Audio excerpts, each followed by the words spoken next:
In viewing the video, what are paraphilic disorders? Paraphilia, as Dr. Grundy defines that, paraphilia is different from a paraphilic disorder, nor the same as sexual dysfunction.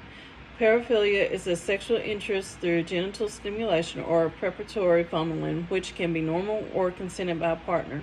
Dr. Grundy emphasized on an important point about personal experience in paraphilia. It is not sufficient to have by itself in treatment unless the individual has paraphilia and wants treatment. The 8 different categories are exhibitionist disorder, fetishist disorder, voyeuristic disorder, pedophilic disorder, sexual machoism disorder, sexual sadism disorder, intraspecific disorder, and voyeuristic disorder. Each of these disorders has categories to provide differentiation in the nature of each disorder according to the DSM, which has to be met by criterions, features, and modifiers. Dr. Alexandra Dodd expressed how sexual functioning can be culturally or personal and is changed throughout era and societal views. She further discussed characteristics of sexual dysfunction from reviewing the video. Sexual dysfunction such as gender dysphoria. This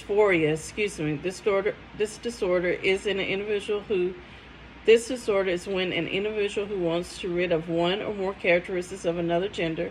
According to the DSM, the person has to be marked by incongruence of one experience, either assigned gender or expressed gender. There has to be at least 6 months of at least 2 following conditions as follows: a strong desire to be the other gender or to get rid of one's primary or secondary sex characteristics, wants to be another gender or to be treated as the other gender, and a strong conviction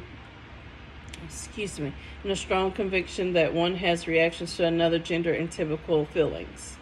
The next video, externalizing disorders, ODD, CD, IED, and DMDD,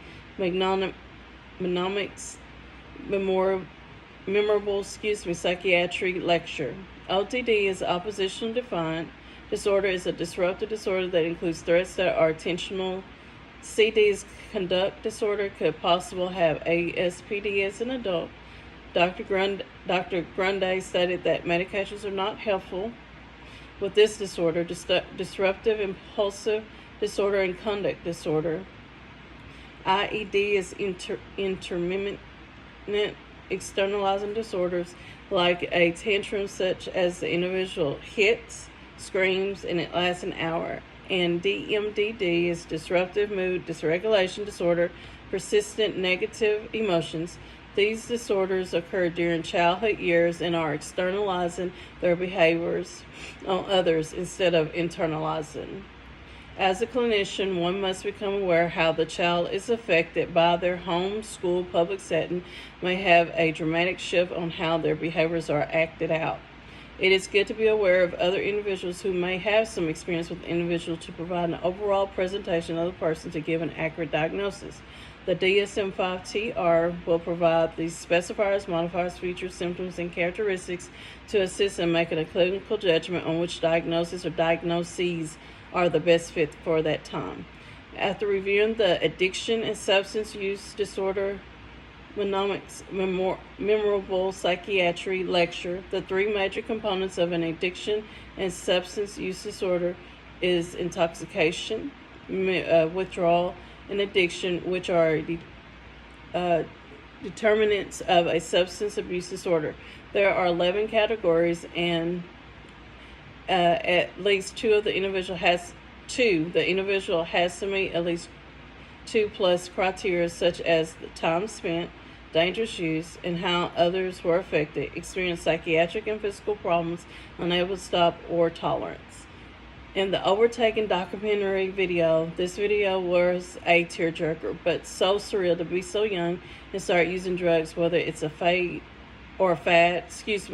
survival on the streets, boredom, peer pressure, or gang related. I had a client who I did an intake on, and I will never forget it. His parents were killed in an automobile accident, and he was put in foster care when he was 4 years old. His foster parents were injecting meth in his little veins, along with them injecting meth in their veins for a long time until he was removed from his foster till he was removed from his foster home. Then he was placed into another one. He could not stop. Sadly to say, today he is still battling with the meth addiction and have been put in inpatient facilities and in jail, but he has not been able to beat it today. He is 31 years old. Also, my mother and I, we were hit by a young lady who was high on meth, which we didn't know at the time. We were sitting in my car at our ranch off the road. My mother got out of the car and started walking behind the car to walk on the other side, and I was sitting in on the driver's side. The lady who was driving the truck was at least going 50 miles per hour, runs into my car, which was sitting still. I was so in shock, I started hyperventilating. I had suffered neck injuries and could not move my neck. I kept asking, was my mother okay? However, thank God she was okay, but we both had to be hospitalized. The lady who hit me came over and apologized, and she had said she had been using meth and she had a bad addiction and her mother just died. But she wanted to go inpatient tomorrow to get help because she knew she needed it. She told me to wait until she left before I called the cops. All I could do was just tell the young lady I forgive her, and I told her to go. My husband came over and he was livid, and he cursed the other lady out. The other lady took the blame for the incident. I have to say, God still wants us to love no matter what we go through in our lives.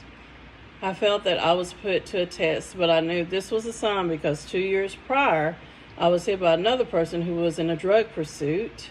The car was going 75 miles per hour and struck the back of our car, which left my husband and I in the middle of the highway, helpless, until an ambulance came. And this was on Valentine's Day, back in 2015. Thank God we were across the street from the hospital. The most bizarre thing was our car was hit both times on the same side. I knew it was time to get rid of that car real fast. When I treat individuals who has an addiction, I always let them know I am not here to pressure them to make a decision, but to understand that I am going to walk this walk with them side by side. I will not work harder than them because this is their journey, and I'm trying to get them to the finish line with having a drug-free life and being able to have a healthier life and to possibly obtain their children back or whatever their other circumstances might be. I have noticed cognitive behavioral therapy is good. Journalizing, helping your client to set goals and what he or she has achieved that week, and giving them homework regarding or on their addiction, the drug that they have used or using. Provide psychoeducation for them. Giving them homework, period, helps them to be able to sit and think and process before, during, and after effects. The other thing that I also have them to do is let them answer the questions in their own time to allow them to process their feelings and emotions on how they react to their behaviors or other circumstances that might have caused them to want to use or stop using, or how it has affected them overall, regardless if it's with family, personally, professionally, so those type of things, because it's very important that all of those bases are covered too. And we also go into trauma if that individual is ready to talk about that, as we're talking about substance.